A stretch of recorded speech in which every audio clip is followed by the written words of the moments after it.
da América, Copa do Brasil, e aí é assim, né? E de vez em quando ainda vai haver jogo do Campeonato Brasileiro. O Grêmio está numa situação complicada na tabela de classificação, caiu para a 9ª posição e pode cair para 11º enquanto estiver jogando contra o Caxias.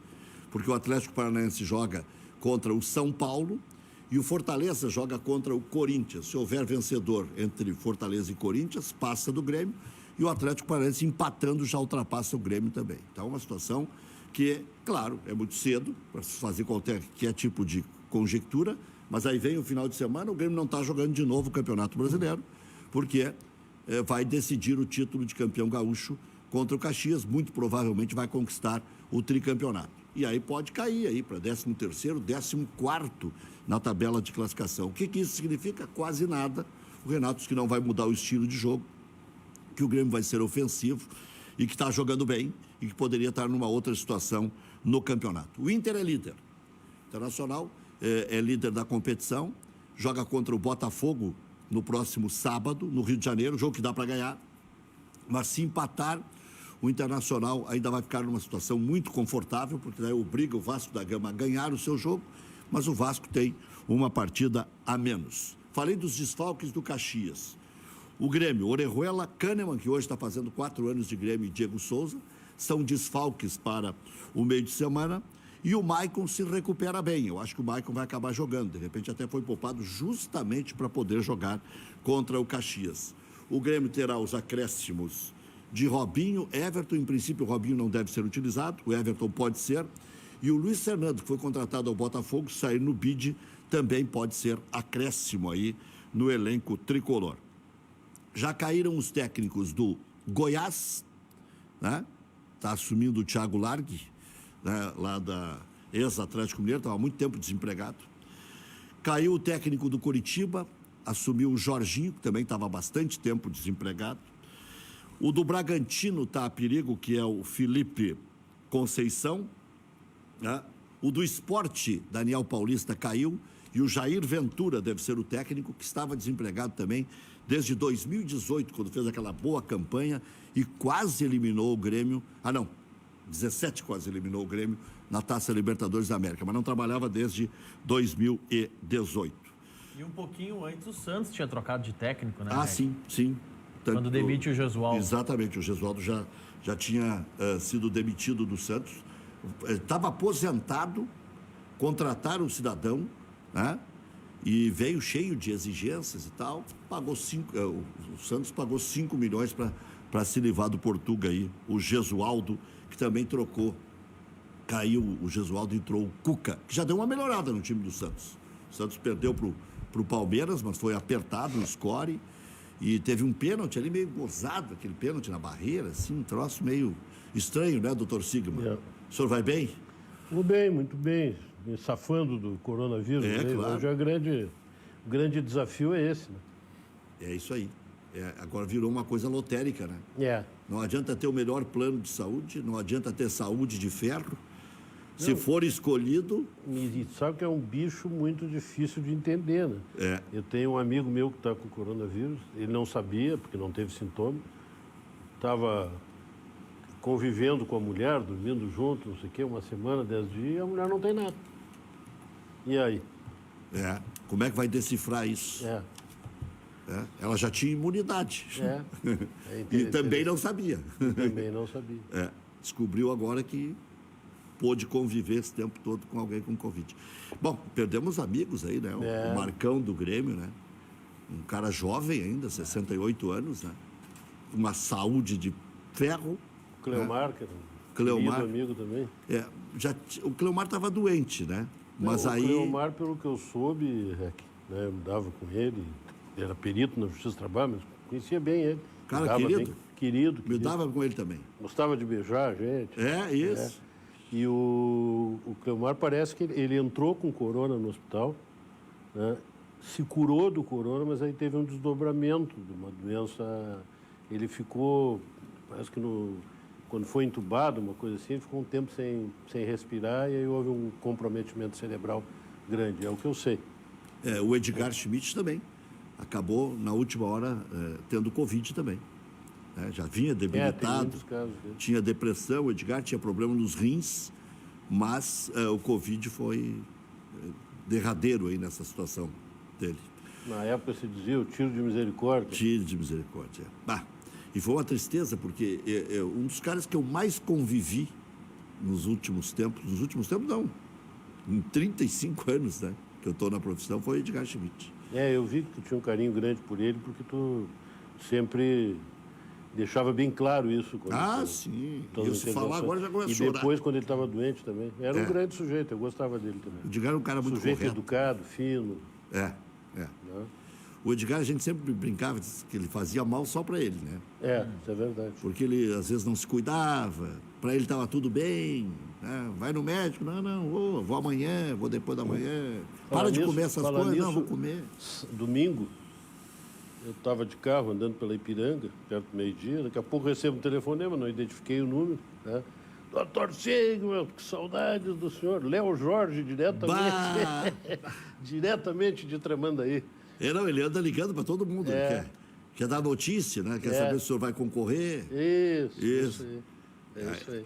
Aí ele já me disse, acho que vamos ter um duelo de gente da lei aí, o doutor Sigma contra o doutor Aquino. Ele falou que o senhor me ligou depois. Né? Ligou. Então ele se fez de leitão para mamar deitado. Gambá morto para comer galinha viva. Veio com a conversa que estava em Tramandaí, que estava... Mas ele tem ligado para as pessoas, assim, é um cara sensacional, né? É outra figura dócil, né? E que faz muita falta, né? O Léo Jorge era um furungador. Ele está fora da imprensa e está ali ligando. Ele ligava para todo mundo na época para botar no ar. E ninguém tinha nada contra ele, né? Não. Porque às vezes ele ligava e insistia, mas Sim. É isso. Quando o cara entendia o que ele queria, estava bem. Né? Mas tem uma história dele com o Miranda e com o Fernando Carvalho que é sensacional. Né? Essa é a maior de todas. Um dia ele ligou para ele mesmo, né? E foi se chamar no departamento de esporte. Vou ver se ele está. Né? Aí foi uma confusão que ele fez. Mas ele atendeu o telefone, disse: quero falar com o Léo Jorge. Não, vou ver se ele está. Aí ele foi, não ligou para ele mesmo, não. Ele foi se procurar. Saber se ele estava. Aquela história quando mandam ver se está na esquina, ele foi até a esquina ver. Ele, não, vou ver e tal. Mas e aí todo mundo vai ver o quê? Não, vou ver se o Léo Jorge está. O Léo Jorge está. Tu. E um dia ele errou o nome, né?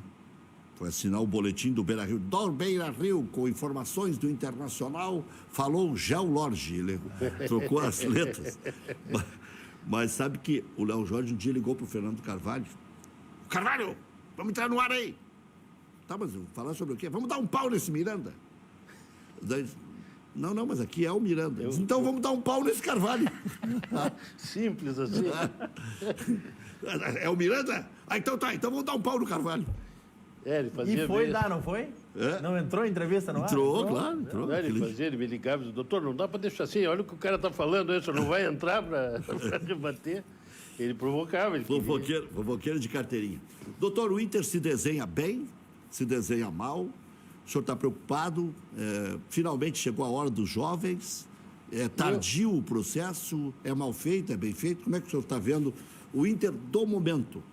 Primeiro, boa noite para ti, boa noite para o Maurício, boa noite a toda a audiência. Fazia algum tempo que eu não comparecia aqui, não porque estava recolhido, como estou ainda, mas, enfim.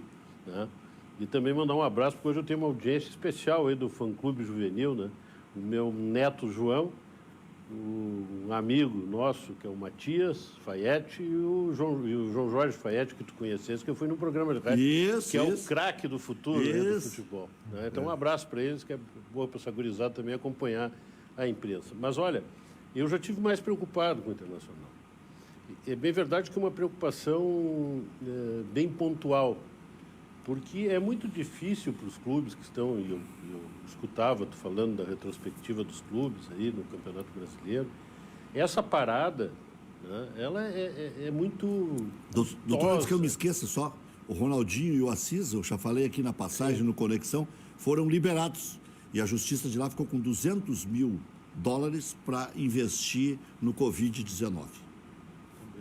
Tiraram de quem tem, né? Imagina se fosse... Não, tiraram pouco. Nós lá não. Nem o Covid ia ser combatido e nem nós íamos voltar, né? E nem ia ficar naquele hotel 5 estrelas com as queridas lá, né? Mas então eu já estive mais preocupado, Rec. Até porque ninguém sabe, ninguém poderia prever com essa parada que deu o futebol brasileiro quais seriam as consequências, né? Eu sempre pensei e repeti que quem melhor enfrentasse essa parada, melhor colheria resultados, ou seja, colheria melhores resultados, né? E essa quantidade de lesões que estão ocorrendo aí, hoje, eu também te ouvi, escutei conversando sobre o Gabigol, sobre 2 jogadores do Flamengo que se lesionaram, enfim. Estranho aquilo. Mas também... Eu vi o jogo, eles terminaram o jogo. Pois é. Mas também é possível, viu? Porque preparação física foi muito sofrível nesse período, né? Não dá para acreditar que o Gabigol, por exemplo, ficou fazendo preparação física à distância, né? Orientado para fazer. Então, a gente sabe que é difícil isso. Então, é muito complicado, muito imprevisível. O Internacional, né, o que deixou a desejar, mas acho que também é um custo caro, né, mas deve ser dito, né, às vezes, uma pré-crise, ela também seja uma solução. Foram os Grenais, né? Mas o que o Internacional está fazendo hoje é o que tem que ser feito. Eu tenho uma ideia de futebol, Rec, que é o seguinte: nós temos que enfrentar o momento. Se ganhar de 1-0, meio a 0, se tiver um empate no meio, não importa. O que importa é que tem que cumprir com a tarefa do dia do jogo. E essa tarefa implica em vitória e em boa colocação na classificação. O Internacional está jogando feio. O Internacional ainda não encontrou o seu ideal de time e o seu ideal de esquema tático para enfrentar adversários? É certo que não. Mas também é certo que é muito melhor ter esse problema no primeiro lugar da tabela, como líder da tabela, do que em 10º, 11º, 12º, deixando passar oportunidades. Então, eu acho que o Internacional está bem, né? Está bem, ele está no caminho certo, porque ele, dentro das carências que ele tem, dos infortúnios, como a questão do Guerreiro, né, ele está procurando saídas, né? E também eu cheguei a escrever uma coluna que eu disse: olha, não é demais desejar que isso que aconteceu com o Guerreiro, que foi um azar, que foi um infortúnio, que foi um percalço, né, na trajetória do Internacional, venha a ser resolvido com o jovem. E até me valido uma observação do Nobrinho, querido amigo que eu vi na internet, e escrevi a respeito disso. Porque terminei uma coluna reproduzindo a observação do Guerrinha, do Nobrinho, depois de um Grenal, do último Grenal que nós perdemos. O que dizia o Nobrinho? O maior título que o Internacional ganhou este ano foi na Copinha, na Copa São Paulo, onde se revelam grandes jogadores. E nós ganhamos o título, mais uma vez. Onde estão esses jogadores? No Grenal que nós perdemos, não tinha um jogador desses em campo, né? Então, isso, de alguma forma, aponta por uma deficiência, uma dificuldade que já é há bastante tempo no Internacional, e acho que ela foi mal encaminhada pelo Roberto Melo, porque tinha aquele ranço ainda do Inter B, e ele trabalhou comigo, ele foi diretor das categorias de base na época que eu fui vice-presidente de futebol. Então, acho que houve um ranço ali, aquela ideia de...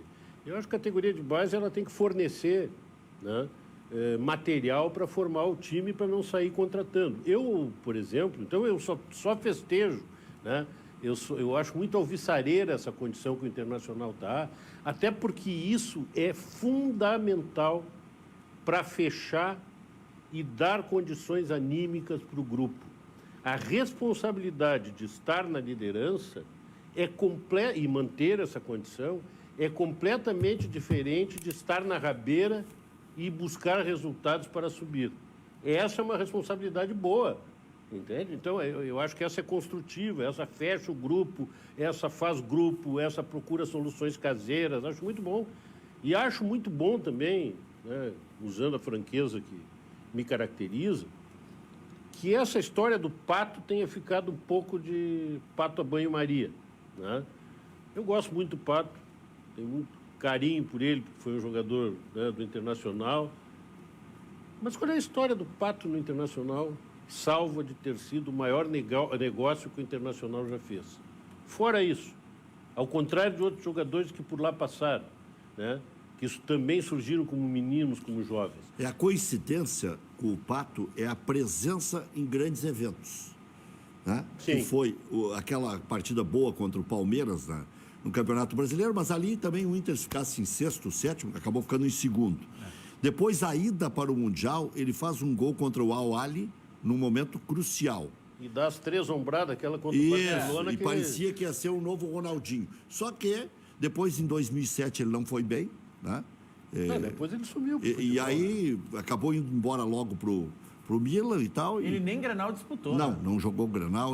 A história dele é curta. Emblemática, mas curta. Eu concordo com o senhor. E outra, não sei Na se Itália, ele o que melhor ele fez foi namorar a neta do... filho do Berlusconi. Filho do Berlusconi. Doutor Renato Moreira, o senhor vai bem? Boa noite, Rec. Boa noite, Maurício, Roberto. Boa noite. Prazer estar com vocês. Eu não tenho, estou fora, estou em casa, né? Então não tenho o retorno do vídeo, mas é uma alegria ouvi-los aqui. Estava ouvindo os comentários aí de vocês em torno do Internacional e é sempre bom poder participar do Cadeira Cativa e falar de futebol, né? Que é o que a gente gosta. Estamos aí com o Campeonato Brasileiro recém-iniciando, né? E expectativa da parte do Grêmio aí pela possibilidade de conquistar mais um título gaúcho, né?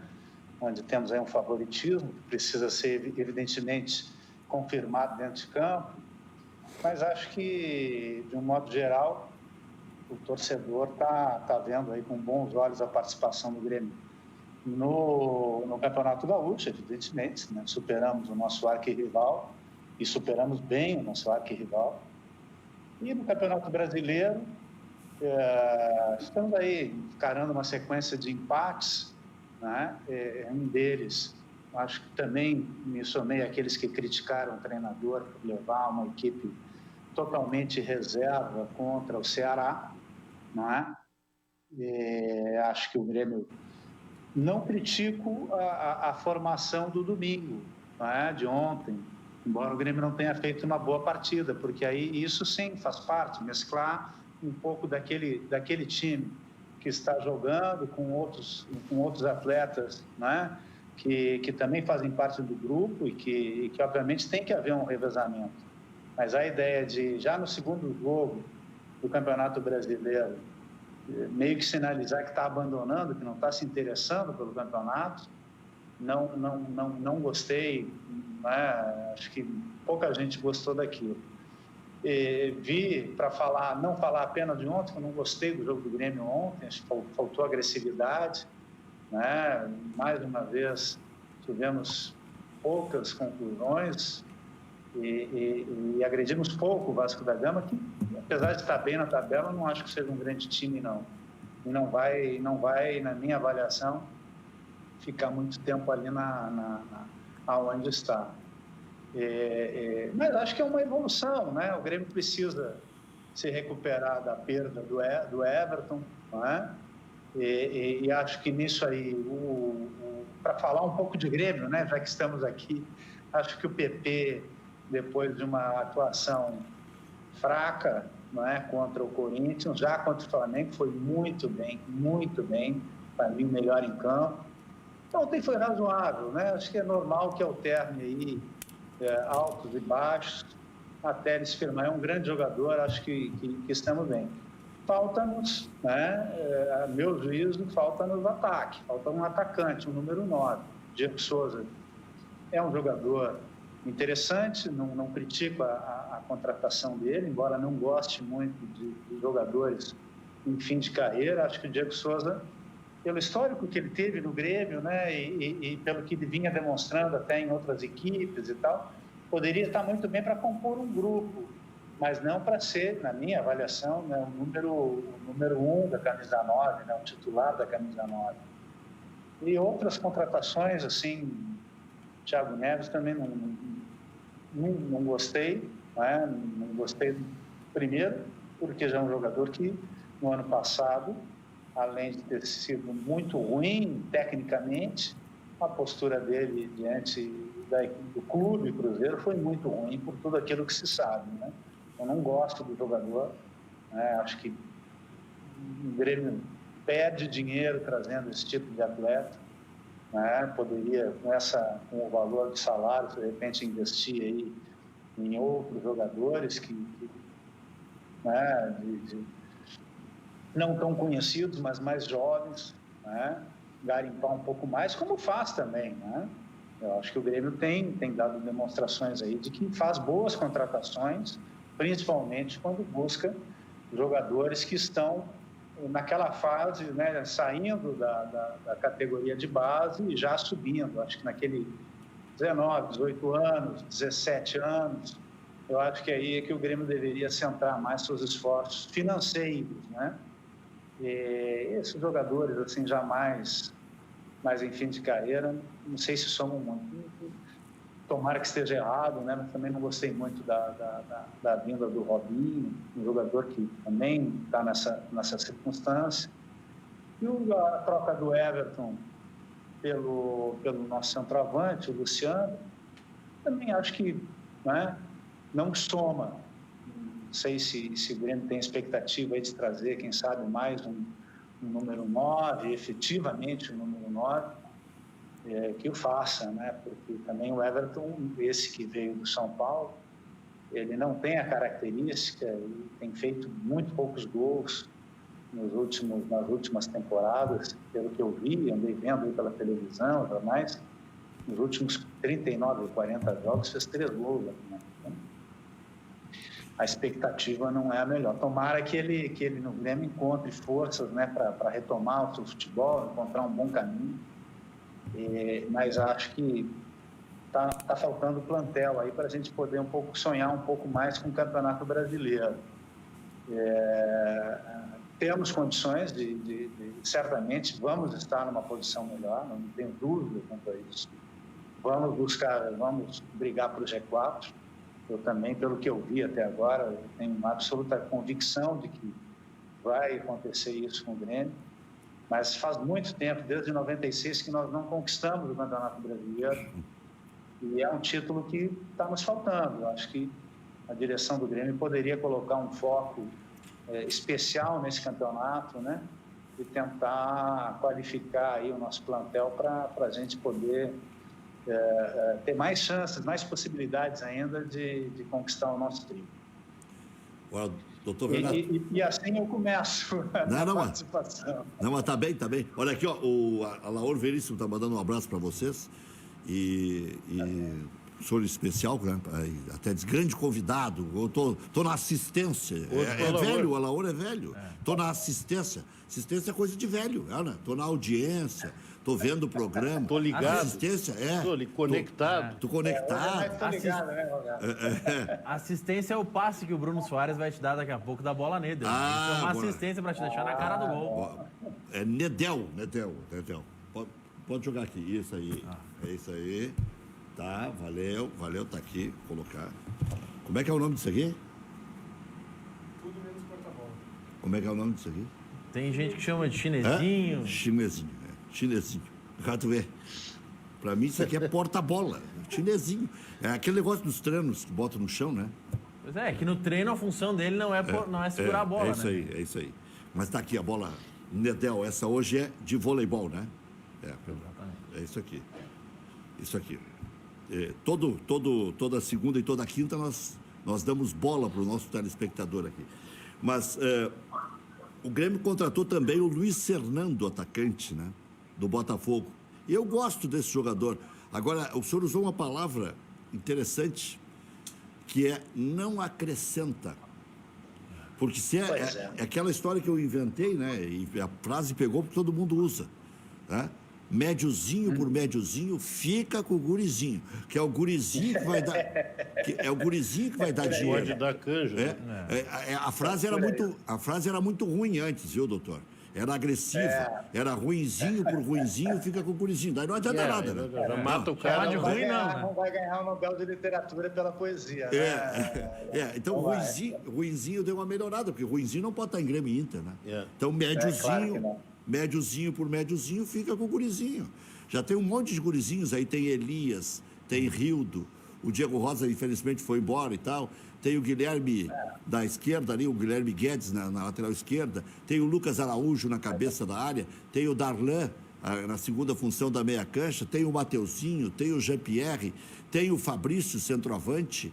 Enfim... Tem o Isaac, né? Isaac. Um jogador que me surpreendeu, um jogador que vai fazer muito sucesso. Forte, habilidoso, tem fome de gol, um jogador agudo. Me surpreendeu, assim, extraordinariamente esse jogador. Acho que o Grêmio tem mais uma pérola aí para um diamante aí para lapidar. Pois é, o que está me chamando... Viu, doutor? O que está me chamando a atenção não é o Grêmio reforçar o elenco, é a quantidade. O Grêmio meio que neurotizou a saída do Everton, como o Inter fez uma vez com a saída do Falcão e do Figueroa. Parecia que tinha que encontrar, e aí, se não desse para encontrar um, trazia 5, 6... Chegou a trazer Gardel, Marinho. Aumentou o buffet sem critério. Essa contratação no atacado eu não gosto, viu, Rec? Eu acho que se você juntar os recursos, fizer uma aposta num ou em dois que possam efetivamente acrescentar, a meu juízo vale muito mais a pena, né? Hoje... Porque, como você falou, tem uma base aí. É o momento, né? Você pega esse dinheiro, o Grêmio ganhou um bom dinheiro com o Bruno, com o Diego Rosa, perdão, com o Everton. Claro que nós estamos aí em plena pandemia, uma dificuldade financeira para todos os clubes, não há dúvida. Nós reconhecemos isso, né? Imagino que o Grêmio tenha perdido alguma coisa de receita social, né? Porque não é todo mundo que consegue manter em dia os pagamentos sem ir ao estádio, né? Então, a gente sofre patrocínio, tudo isso complica a vida do Grêmio, não só de todos os clubes brasileiros, de todos os clubes do mundo. Aqui, evidentemente, como hoje, né, a gente está aí numa condição de futebol periférico em relação ao mundo, a gente sofre mais, é óbvio, não é? Mas com esses recursos, eu acho que o Grêmio poderia reservar, a direção do Grêmio poderia reservar algum valor aí para trazer 2 jogadores, né, um pouco mais qualificados, ou quem sabe um mais qualificado e uma grande aposta, né? Eu iria por esse lado, do que simplesmente contratar 3, 4, 5 jogadores que vão pesar na folha e dificilmente vão dar um retorno extraordinário, né? Vão fazer uma grande diferença numa decisão, ou vão, enfim, não gosto disso, não vejo razão, e acaba, e muitas vezes, atrasando o lançamento de jogadores que, esses sim, você vê expectativas, né? De que possam se tornar atletas valiosos, né? O Darlan mesmo é um jogadoraço. O Darlan tem condições de ser titular do Grêmio, eu acho, já. Então, é um jogador muito... Esse que eu falei, eu me referi agora, o Isaac, é outro jogador que, claro, não dá para queimar, ele recém está sendo lançado, mas, por favor, quem vê o sujeito jogar, quem vê o Guri jogar, né, e conhece um pouquinho de futebol, eu, pela insistência, por estar todos esses anos ligado aí estive, né, já não estou mais, mas estive muitos anos ligado ao futebol, e hoje sou um torcedor e apreciador do esporte, você vê que ele é diferente, vai dar retorno. Então, aí eu acho que a direção do Grêmio, o Renato, a comissão técnica, agem corretamente, né? Então, agora, eu critico naquilo que eu acho que não fica bem, não está bem. Você gasta dinheiro e para acrescentar, não digo nada, mas muito pouco, né? Então, e não é de agora, o Grêmio vem insistindo, né, com jogadores que... vamos lembrar aqui, Marinho, né? Michael Swell, Brocador, Arroio. E aí vai. É grande. Não, a lista... É grande a lista. É grande a lista. A lista é grande, a lista é grande. Luciano. Né? E aí você até fez gol, sabe?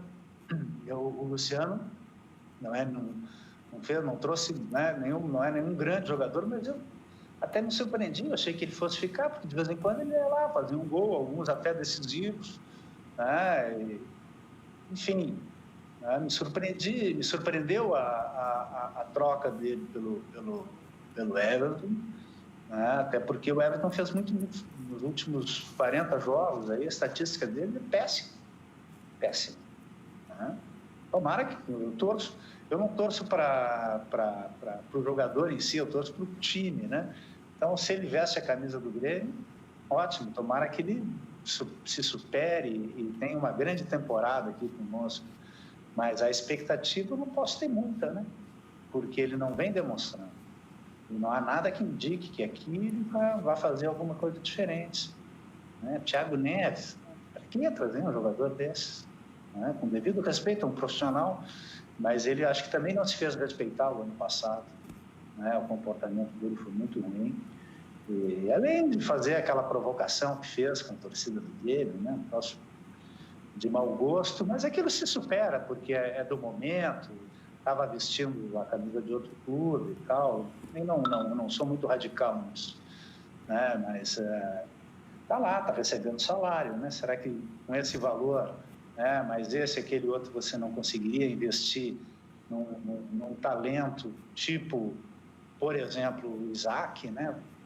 Buscar um jogador como o Grêmio já fez, buscou Everton, buscou o Luan, agora buscou o PP e outros, são jogadores que o próprio Mateuzinho, que saiu da base e trouxeram de volta, e que bom que trouxeram, um tremendo jogador de futebol, Arthur, enfim, a lista de bons exemplos justificaria, a meu juízo, prosseguir nessa linha e não seguir na outra que a gente está vendo que não dá certo, né? De um modo geral. Né? Tem que vir jogador que tenha um desafio novo, né? Jogador que tenha um desafio novo, né? Exato, e que possa progredir dentro do Grêmio, né? Porque você pega um jogador de 29 anos, se ele não tiver numa boa fase, ou se não tiver condições de retomar uma boa fase e ser um jogador excepcional, o que você está trazendo? Não vale a pena trazer. O Grêmio está especulando um outro nome aí que surgiu, nem saiu para fora ainda. Mas eu sou meio barriga fria. Eu já estou quase dizendo o nome do cara aqui. Eu acho ele um bom jogador, mas está podre de rico e joga na China. Né? Pois é. O centroavante, o Ricardo Oliveira, não? Não, Alex Teixeira. Alex Teixeira. É um jogador de beirada que jogava no Shakhtar. O Shakhtar contratou todos os jogadores de beirada do Brasil. Todos. Bernardi, Tyson, tudo. Agora levou o TT, todo mundo está lá. Né? E alguns jogam, outros não, porque são tarados por esses jogadores de beirada. Pedro Rocha também foi para a Rússia, mas chegou a interessar lá a Ucrânia e tal. Mas, enfim, são jogadores que têm habilidade, são do 1 para 1. Mas aí o Grêmio já trouxe o Luiz Fernando, já trouxe o Robinho, já trouxe o Everton, já tem o PP, já tem o Elias, já tem o Rildo. Aí é um contingente muito grande. Vai atrasar o progresso, né, dos jogadores mais jovens, né? E aí é ruim para o clube, tanto tecnicamente quanto financeiramente. O caso do Alex Teixeira... Me lembra bem aqui, o Alex Teixeira, me lembra o Bruno Soares, se o Grêmio está encaminhando a contratação, não vai anunciar, porque jogou inclusive na China agora no final de semana e só pode quando abrir a janela, que é em outubro. Outubro. E que idade está o Alex Teixeira? Deve ter uns 32, 33 também. Não tem menos que isso, porque já faz muitos anos que saiu, era um jogador de muita qualidade no Vasco da Gama, né? Tem 30 anos. É 90. Vai fazer 31 em novembro, o Pato vai fazer 31 agora. Doutor Sigma. Não, ele é 90, ele nasceu em 1990, ele completou 30 este ano. Completou agora? Entendi agora. Novembro, 90. Não, tá. Ele é Doutor Sigma, e os jovens do Inter, esses que o senhor viu, o Peglow, esse menino Praxedes, o Johnny. Olha, eu vou lhe dizer, o que mais está me agradando aí, me interrompendo, Zé Gabriel. Para mim, esse é um jogador completo. Estava jogado ali no Inter, ninguém sabia da existência dele. Esse é o maior enigma da questão, né? Porque esses jogadores eram para estar se aproximando já há mais tempo, né? E enfim, demonstrarem a sua capacidade e a sua condição. Porque a questão toda é a seguinte, é um pouco isso que tu falasse, tá? Não do ruinzinho, mas do médiozinho.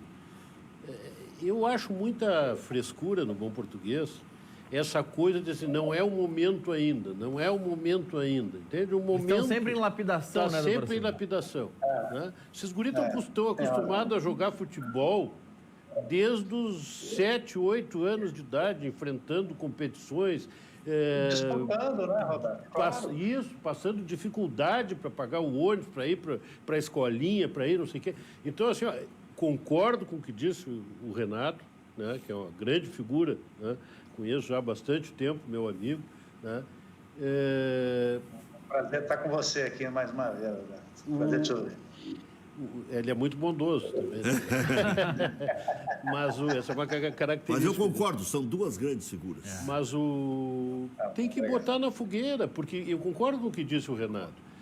A primeira coisa para o jogador de futebol dar certo num clube é ele querer jogar futebol, não querer encerrar a carreira.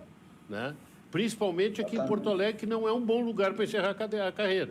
Bom de encerrar a carreira é no Rio de Janeiro, que tem praia, que tem torcida, que não fica pegando no pé, se o cara é festeiro ou não é festeiro. Aqui é um lugar ruim de encerrar a carreira. Aqui a gente descobre tudo. Descobre tudo. É ruim de encerrar a carreira aqui. Então, e é no sul do Brasil.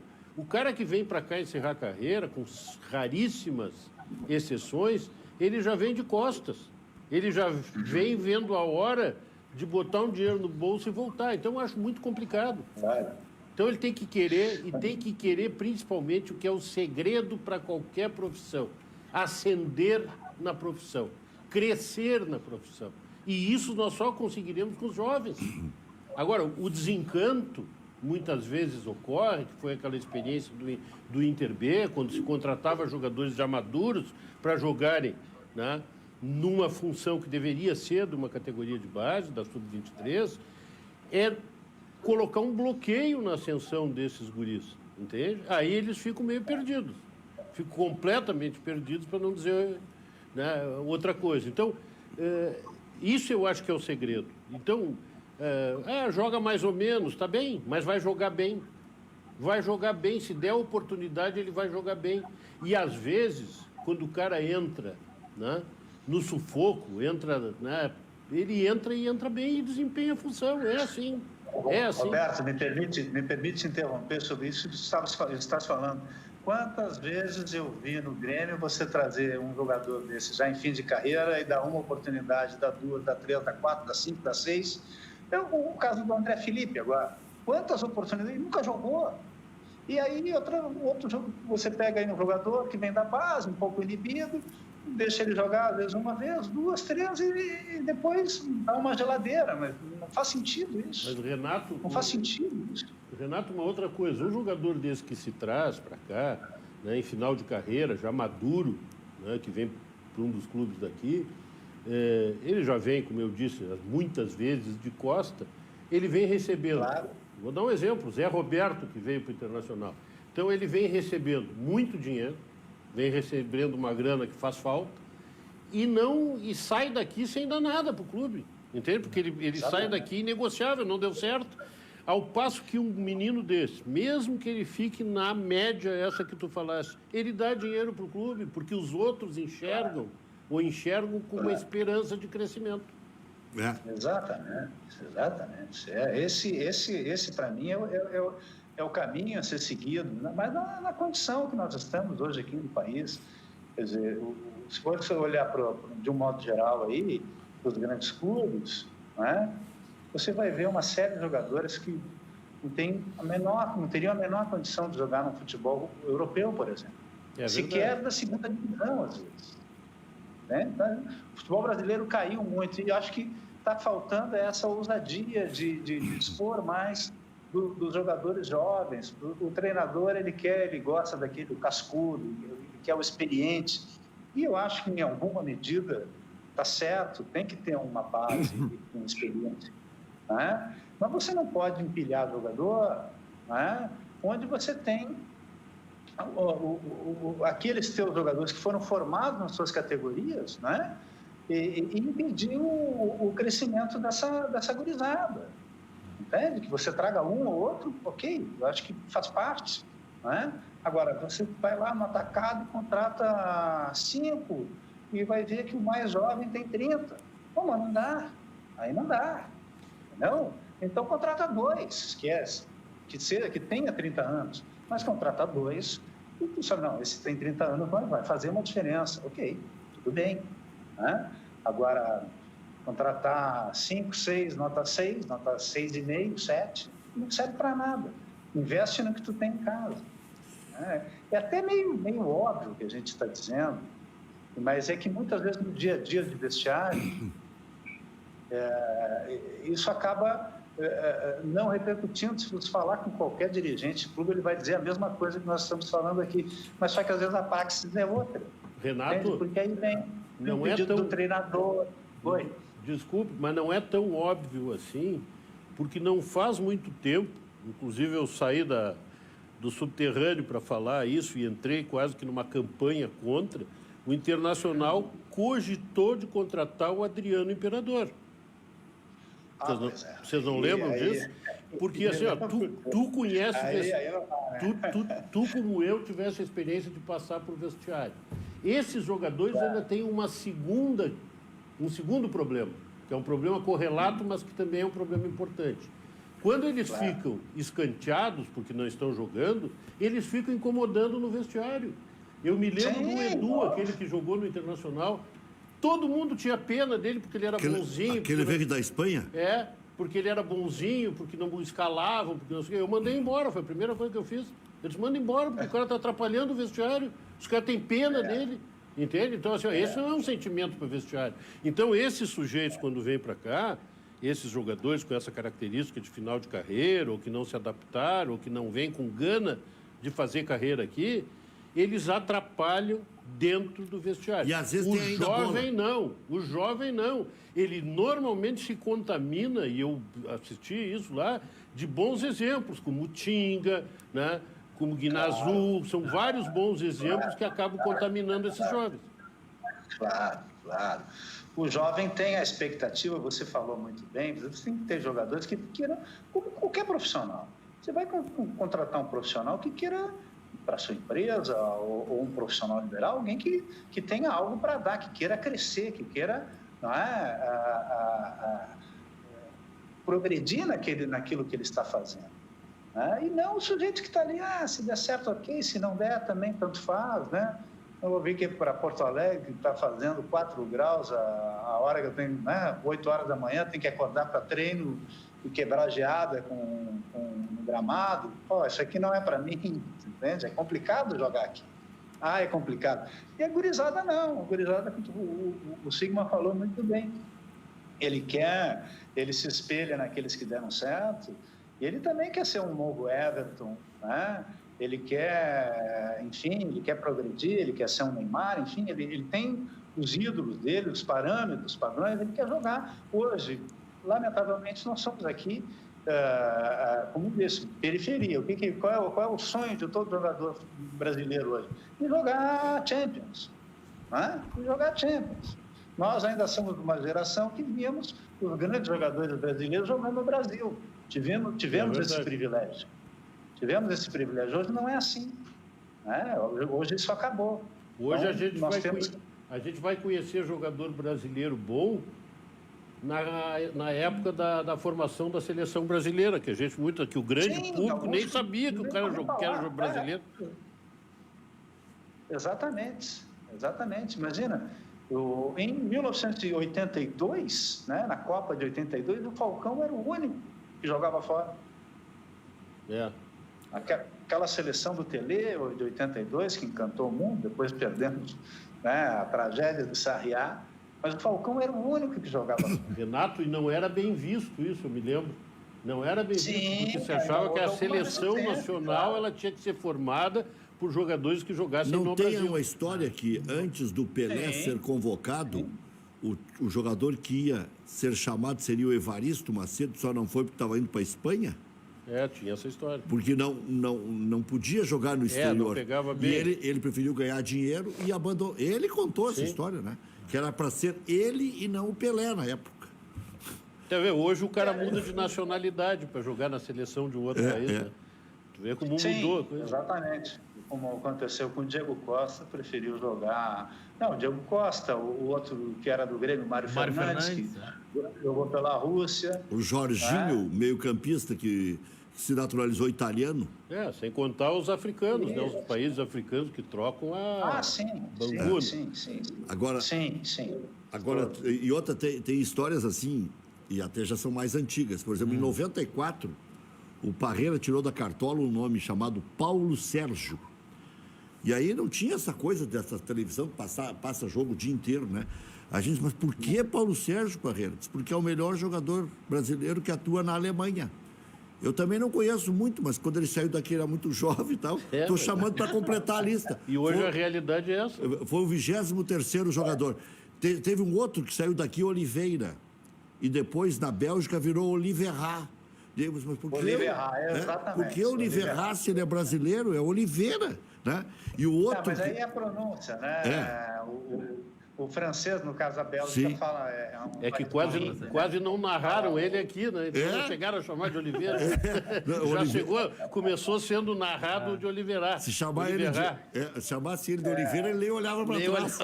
Aí, outro que o Zagallo convocou como número 1, o primeiro número 1 do Zagallo foi o Marques, atacante, lembra? Quando ele inventou aquela história do enlace com o ataque, era o penúltimo homem ali, né? Era o Marques. E logo depois ele inventou um outro, que vocês vão lembrar agora, Sonny Anderson. Sonny Anderson. O Zagallo mais recentemente. Sim, o Sonny Anderson. Em 98. Que jogava fora. Jogava na França. Nunca jogou no Brasil, Sonny Anderson. Pois é, e tem muitos. O Pelaipe me disse que quando trabalhou no Nordeste, que o que vai de gente para a África do Nordeste, que ninguém... Vai assim a rodo. Sim. Né? Que ninguém fica sabendo por $100 mil, por $50 mil, por 200. Não sei se ainda é assim, está melhorando lá, os times estão se profissionalizando. Mas ainda vai muito. CSA, CRB, Fortaleza, Ceará. Eu me lembro quando começou a Copa do Brasil, que a gente ia fazer aquelas primeiras fases, ou no Mato Grosso, ou no Nordeste, aquilo era uma calamidade. Os clubes não tinham a menor infraestrutura. Aquilo não era nem campo de futebol onde eles treinavam, né? Aquilo era potreiro mesmo, né? Eu me lembro de um jogo que eu fui fazer, Grêmio e Operário de Várzea Grande, que era o Guerreiro, o vice de futebol, e o Meira era o diretor de futebol, em 92. E aí, eu me lembro da gente gritar, indo fazer cobertura de um treino, e nós gritamos para o Meira, e o Meira achou que era sacanagem. Olha a cobra! Tinha uma cobra. Pior que é verdade. O Meira deu um pulo. O Meira disse, vocês estão de brincadeiras, então olha para trás. O Meira, olha a cobra mesmo. Você vai para o inferno. Eu já estou aqui nesse troço aqui. Tem que estar desviando das coisas, vocês vêm de sacanagem. Então olha para trás. É complicado. Uma cobra se mexendo atrás do Meira. E o Meira, com aquele jeitão dele, conversando e reclamando, né? E eu disse, olha, dá uma olhadinha. Bom, mas, Rec, agora não vão só para a África, eles vão para a África, vão para a Índia, vão para a China. Todos esses mercados se abastecem muito de brasileiros. Mas é uma pena, né? Porque essas sim são carreiras interrompidas abruptamente, porque saem muito cedo. Vocês que são mais antigos, eu sou bem mais jovem do que vocês. Verdade. Aí é o seguinte, antigamente os antigos diziam para nós, né? Os nordestinos já têm mais habilidade porque têm a canela fina. Né? Para driblar e para correr e para se tornar rápido. Era melhor que fossem magrinhos, criados assim e tal, né? Mais soltos, né? E falavam muito bem dos nordestinos. Eu me lembro, aqueles ponteirinhos, tipo Fu Manchu. O Grêmio teve nos anos 60, se não me engano, o Paulo Lumumba era sergipano. Isso, né? Paulo Lumumba. Jogava muito, né? Jogava muito. Então, não é novidade para a gente trazer jogadores do Nordeste, né? Há muito tempo eles vêm para cá. Agora, de fato, essa imigração, no caso, imigração brasileira, né, de jovens talentos, ela tomou proporções que nós não poderíamos esperar, a ponto de a FIFA, não só aqui no Brasil, mas de modo geral na América Latina toda, a FIFA proibiu, né, a saída de jogadores, se não me engano, com menos de 18 anos. Houve uma restrição, né? A menos que os pais estejam lá. Aí eu me recordo do caso do Anderson, quando foi para o Porto, que ele não tinha 18 anos ainda, tinha 17.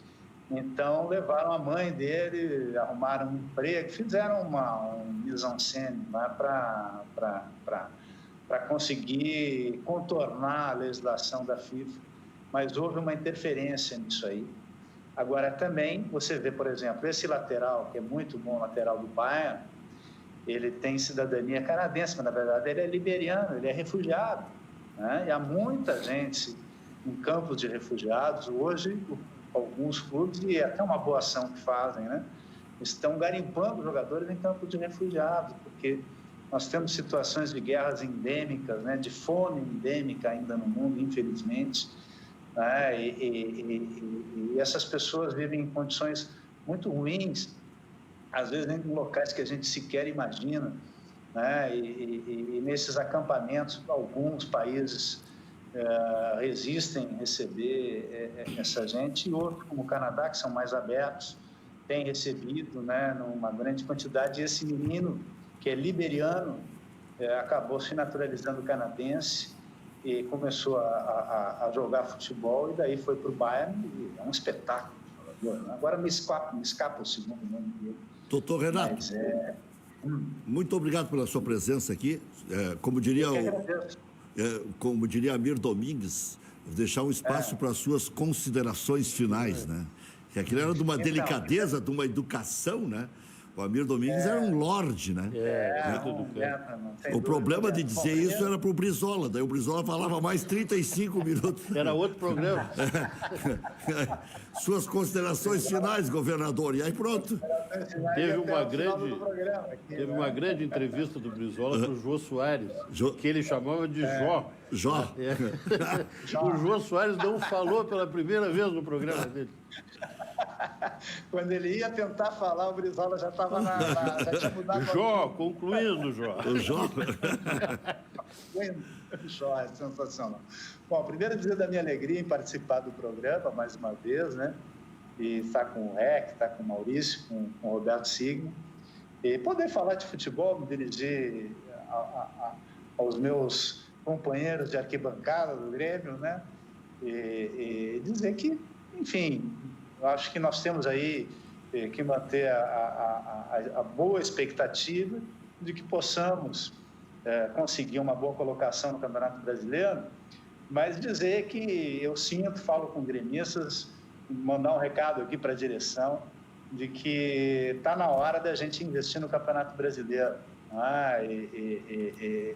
Esse título, eu acho que está... Há muito tempo a gente vem ficando ali no... terceiro, quarto lugar, segundo lugar, e eu acho que seria um ano para a gente dar uma embalada aí, quem sabe, começar uma reação na tabela e buscar esse campeonato aí, que a torcida, eu tenho certeza, iria enlouquecer. É o nosso grande sonho, eu diria, tanto quanto, obviamente, a Libertadores, mas acho que esse ano, se eu tenho algum recado para passar para a direção do Grêmio, é para colocar um foco maior aí no Campeonato Brasileiro e tentar trazer esse título para a Arena Tricolor. Um grande abraço a todos, é uma alegria, e deixar aqui uma saudação especial à torcida do Grêmio. Abraço. Um abraço. Eu estou liberando o Renato um pouquinho antes, porque eu vou deixar a última meia hora para o doutor Sigma falar da sua plataforma política. Um abraço, doutor. Vou te chamar de Jô aí daqui a pouco. Vou te chamar de Jô, de Jó. Jó.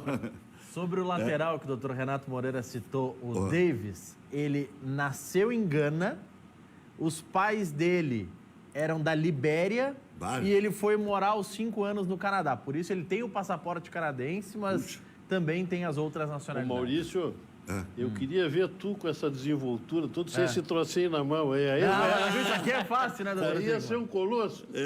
Sabe que eu até me uso bastante também do Google. Não, é um recurso. Mas eu Estou brincando com o Maurício. Mas eu até abuso da minha memória.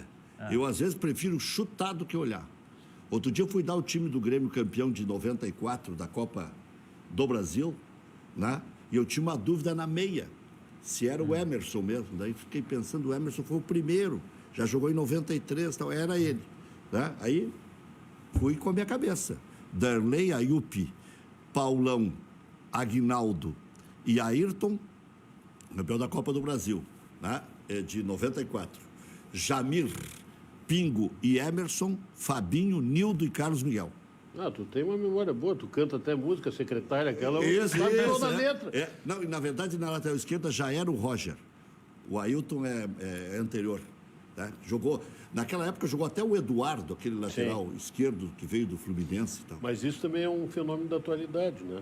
É uma realidade, porque na época do telefone de disco, aquele que tu discava, eu aposto que tu sabia o telefone da tua irmã, o telefone do teu cunhado, o telefone da rádio, o telefone... Eu sei até hoje telefones de cor.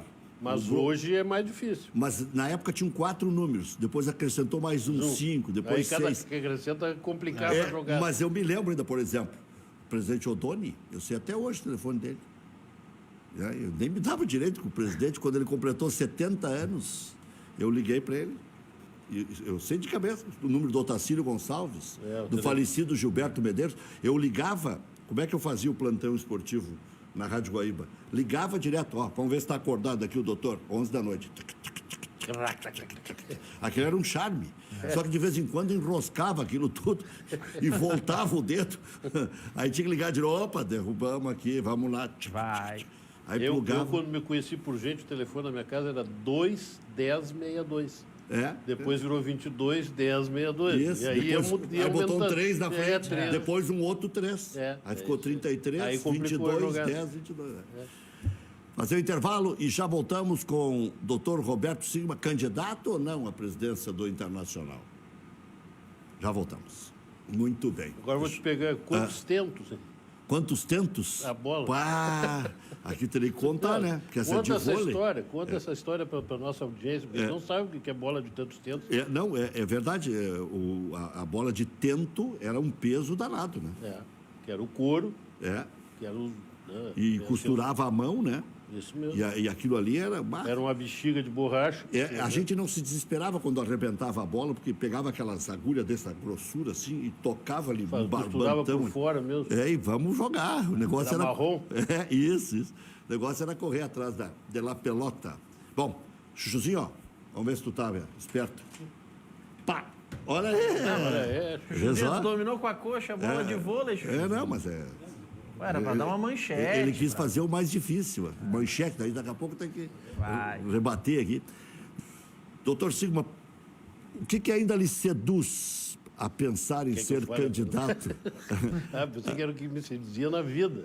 Não, também. Eu não posso fazer ali lhe dá a ideia de poder concorrer à presidência do Internacional. Não, eu de fato não penso, Rec. É que toda vez que se aproximam as eleições, né, eu começo a receber telefonema, as pessoas cogitam, fazem pesquisa, meu nome aparece. Então, esse é o início da história. Eu não estou impondo candidatura nenhuma e longe de mim impor. Né? Mas a pergunta que sempre faz, né? O senhor gostaria de ser presidente do Internacional? Eu não posso mentir. Claro que gostaria. Fui 12 anos vice-presidente do Internacional, sou conselheiro há 30 anos do Internacional. Fiz um trabalho intenso lá, seja na área de comunicação, seja depois no futebol, né, seja na política do clube. Jurídico. Né? Então, é claro que se eu sou colorado, vibro com o Internacional, né, é algo que me leva assim, do extremo sofrimento à extrema alegria. Né? É óbvio que um colorado gostaria de dirigir o seu clube do coração, né? Então, seria uma grande honra para mim, gostaria de dirigir o Internacional. Agora vem o ponto nova linha. Em que condições? Né? Em que condições? Eu me lembro que uma vez eu conversava com o Luiz César, né, e tomando um cafezinho, o Luiz César, Sigma, se colocasse agora, né, a presidência do Internacional no teu colo, né, tu aceitaria? Eu digo, depende com quem. Entende? Então, esse é o problema. Porque os clubes de futebol se transformaram hoje numa federação de movimentos, de subclubes. Então, nós temos o clube e subclubes. Às vezes o partido ou o subclube passa a ser mais importante do que o próprio Internacional. Então, hoje, é uma verdadeira gincana, né? Tem que fechar com todo mundo, pegar apoio no conselho, para daí ir para a segunda fase, que é ir para o pátio, e eu gostaria de ir para o pátio. Se eu tivesse ido para o pátio antes, eu acho que metade do que aconteceu no Internacional não aconteceria, num período triste que nós tivemos aí atrás, né? Então, eu gostaria de passar por essa experiência e gostaria de presidir o Internacional, mas dependendo em que condições. Que se é para ficar atado, tendo que aguentar mala, tendo que aguentar oportunista, vaidoso, e eu não quero ser presidente do Internacional. Não tenho jeito, porque isso não é meu perfil. O meu perfil é ser presidente do Internacional para decidir as coisas do Internacional, para resgatar momentos de vitória do Internacional, e quero deixar bem claro para o torcedor do Internacional, que é inteligente, porque além de ser a maior torcida, é a melhor torcida do Rio Grande do Sul, e sabe muito bem do que eu estou falando. Se o preço para eu vir a ser presidente é uma crise no Internacional, eu não quero ser presidente. Eu quero ser presidente numa situação de normalidade. Olha, pode melhorar aqui, pode... Então, eu não gosto dessa coisa que fazem muitas vezes. Olha, o Internacional está muito bom, vamos falar com o Dr. Sigma, porque ele saberia meter o pé na porta do vestiário. Não, eu não quero isso. Eu não quero, porque isso é muito caro para o Internacional. Muito caro para o Internacional.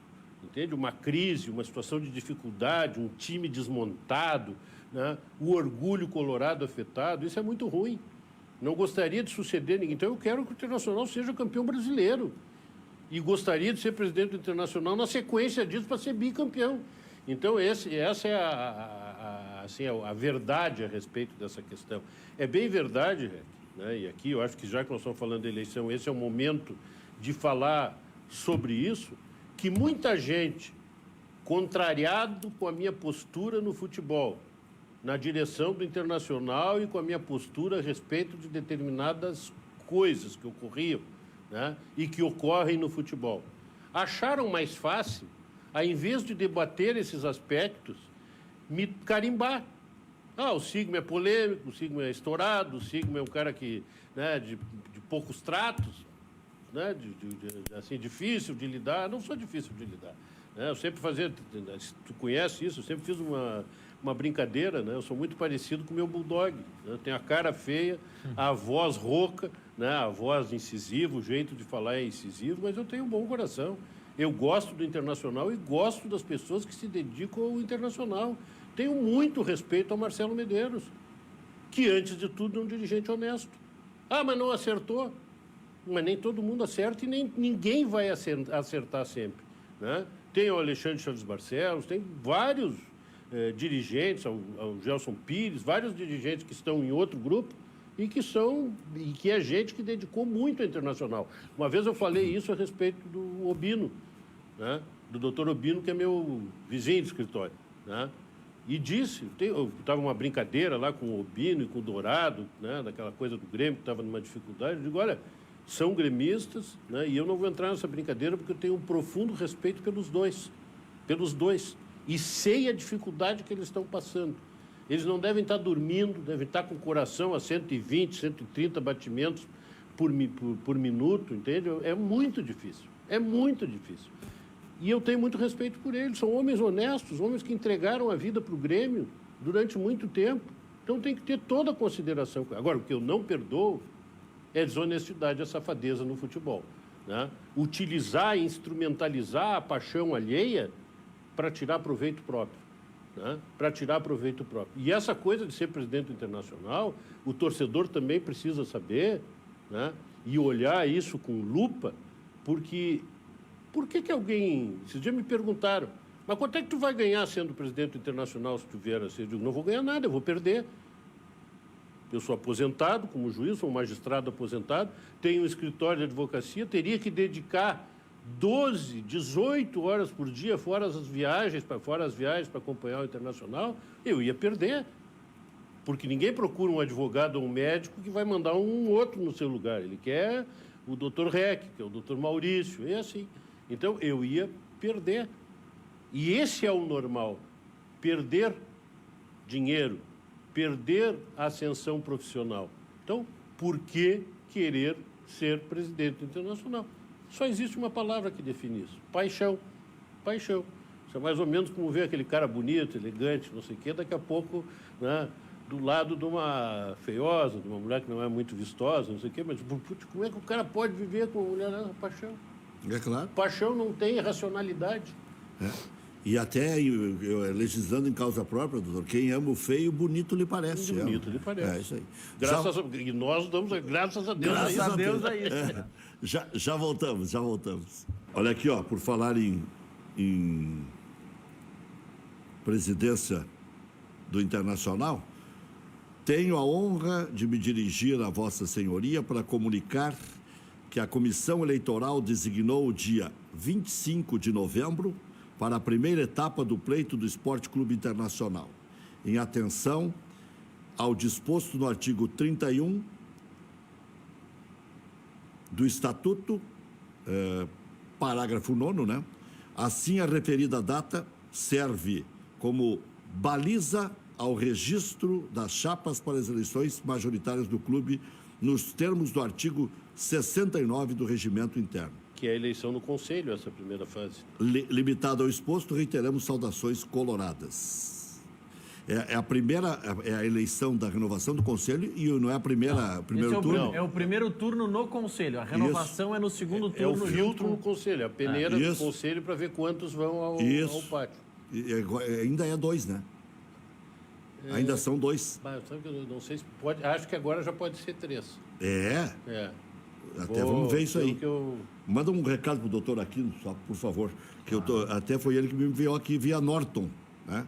Que é o homem lá da comunicação do Internacional, Norton Capel, né? São 2 no pátio mesmo. São 2 no pátio. Eu fiz uma confusão, porque quando da reforma estatutária internacional, eu subscrevi uma emenda junto com o povo do clube, tá? Que permitiria a candidatura direta, que eu acho que é justo, entende? Por exemplo, com alguns requisitos. O sujeito tem mais de 10 anos de associado, ele reúne 2.500 assinaturas de sócios em dia, ele apresenta a sua candidatura e não tem risco nenhum, porque não é, o aventureiro não vai se submeter a isso. Bom, por que eu acho, e por que eu estava fixado em 3 candidaturas? Porque eu acho muito perigoso o que existe hoje no Internacional, e aliás não é de hoje, já é há mais tempo, que é a hegemonia. Isso já existe seguidamente nos clubes, né? Hoje, o grupo hegemônico no Internacional, se quisesse, ele apresentava as 2 candidaturas. Ele escolhia o concorrente do candidato da situação. Alexandre Chaves Barcelos e Giovanni Luiz. Isso. Né? Poderia. Mas ali há um racha nesse movimento agora, né? Tem 3, na realidade, né? Pelo que eu sei. 3 movimentos dentro do mesmo movimento. É o meu amigo Aquino, que segundo me consta é um dos postulantes, não que seja postulante, mas é um dos nomes cogitados, né? Tem o meu amigo também, que foi meu diretor, o Alexandre Chaves Barcelos, o doutor Alexandre Chaves Barcelos, né? Que é um bom sujeito, eu tenho toda a simpatia por ele, né? Mas que tem um problema sério de enfrentamento de uma eventual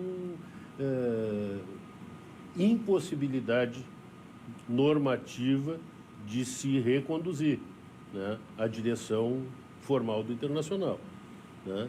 E o outro que eu não conheço, o Alexandre Barcelos, Alessandro Barcelos, sabe que eu não Mas conheço? daí não é do mesmo movimento. Não é do Academia Colorada. Eu nem sabia, sabe que eu nunca conversei com ele, eu não sei. Ele é conselheiro há pouco tempo, 3 anos, se não me engano, né? É pouco tempo, ele esteve afastado do conselho. E ele foi coordenador da bancada do PT aqui na Assembleia Legislativa do Rio Grande do Sul, né? Então, eu não conheço ele. Não conheço. O pouco que eu conheço é dessa curta experiência dele no vestiário. E aí o Alessandro viria com o apoio do povo do clube, é o que se especula. Que comporia a nominata do Conselho de Gestão. E há quem diga que estão tentando convencer o presidente Giovanni Luiz a concorrer, porque eles temem que o candidato do Intergrande não vá para o pátio. Por causa da candidatura do Alessandro. Se o futebol for bem, o Alessandro pode crescer, está crescendo na parada. O senhor tem nome e peso junto ao torcedor colorado. e tem já também base eleitoral, com o I9, com mais aproximação de outros movimentos, aí, por uma parte do Convergência e tal. Daqui a pouco tem como angariar votos para chegar. E com o racha do próprio... Não, a situação não é do fácil. Intergrande. O Intergrande está rachado. Não se sabe se vai ter toda a votação para o candidato do Intergrande. Porque o candidato pode ter rejeição dentro do movimento. E aí pode não ir para o segundo turno. Por isso que estavam tentando convencer o Giovanni Luiz que, em tese, é o nome mais forte. Sobre as datas... Mais forte, que eu digo, perante a possibilidade de passar para o segundo turno. Sobre as datas, você leu aí o ofício que foi divulgado pelo Conselho Deliberativo, definindo o dia 25 de novembro como a data do primeiro turno no Conselho. A chapa deve ser inscrita 30 dias antes dessa data. Então, 25 de outubro, já teremos todas as chapas inscritas. Muito bem. Já voltamos. Mas, doutor Roberto Simão, o que falta? O senhor tem que passar também pelo crivo lá do seu movimento, que é o I9, né? Tá tudo muito embrionário, né? Mas é o mês que vem já. Sim, mas estão conversando, porque não há como... Estamos em setembro. O único movimento que tem condições de ir sozinho e não conversar com ninguém é o Intergrande. Que eu fundei, o Intergrande, eu e outros, né? Mas sou um dos fundadores do Intergrande, né? Ele tem quantidade suficiente para não precisar conversar com ninguém. Agora, todos os outros movimentos precisam conversar, precisam chegar a um acordo, precisam de aproximação para enfrentarem a eleição no Conselho, né? A segunda eleição, que é uma eleição popular, digamos assim, e uma novidade esse ano, todo mundo fala em eleição no pátio, né? Não tem mais. Não tem, o pátio só se for na casa do cara, o cara pegar o computador... E levar para o jardim. E levar para o jardim. Não tem mais pátio, vai ser 100% virtual, né?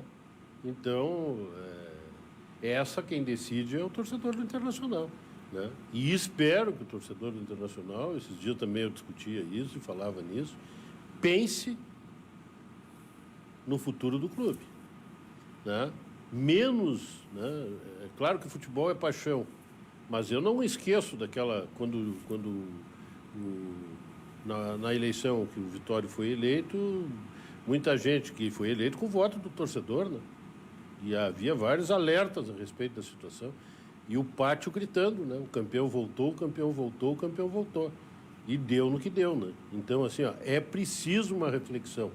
É preciso uma reflexão séria e responsável a respeito. Não é só votar pelo momento, é votar com vistas ao futuro. Mas acho que depois daquilo que aconteceu em 15 e 16 no Internacional, alguns falam em 16, 15 já passou arranhando, né? Sim. As contas. E eu não vejo ninguém mais como unanimidade. Acho que nem o Fernando Carvalho. O Fernando se afastou completamente. Né? Está no Cianorte lá. O nome pesado seria o do Giovanni Luiz, pelo estádio que fez e tal, né? Mas o Giovanni me disse já 500 vezes que não vai concorrer. Talvez ele não cometa o mesmo erro que o Fernando Carvalho cometeu, né? E que eu disse para ele. Há pouca gente, claro que em dimensões diferentes, mas o Fernando entrou na história do Internacional. Eu disse para ele um dia, na frente dele, Fernando, tudo aqui 100 anos. Se o Internacional estiver numa crise, as pessoas lá de 100 anos à frente vão dizer, vamos resgatar a era Fernando Carvalho, onde fomos campeões mundiais, bicampeões da Libertadores e assim por diante. Não é? Eu disse, então, só que é preciso ter consciência disso, ficar na prateleira de terno branco, que é uma expressão que se usa, né? E só descer da prateleira quando for chamado para resolver algum problema no clube e voltar de terno branco, né? Por quê? Porque se for mexer no dia a dia, o terno não pode ser branco, porque vai se sujar, vai se lamear, né? E foi o que aconteceu. Ele voltou, né, com a pretensão de não deixar o Internacional cair, né? E foi uma sucessão de bobagens que ocorreram ali, e ele maculou, né? Claro, fazendo justiça a tudo que ocorreu de bom, e não foi só ele, era um grupo de pessoas, mas ele maculou a sua história. Quando é que define lá o candidato? Eu não sei te dizer. Não sei, os grupos estão trabalhando com pesquisa, estão trabalhando com... Essa semana tem várias pesquisas aí junto aos associados. Eu tenho visto umas aí. Aquilo é enquete. Enquete tem patrocinador, tem dono, tem não sei o quê. Eu vou fazer uma enquete no meu Facebook. Quem você quer para presidente internacional? Sigma, não sei o quê. Dou eu disparada, minha filha, meus amigos. Doutor Sigma, sempre é uma honra recebê-lo. A honra é minha. Bom sair de casa de vez em quando. É claro. Né? Vamos nos cuidar, mas também é bom. Temos que nos esticar, né? Não dá. Valeu, Maurício. Até amanhã, 19 horas.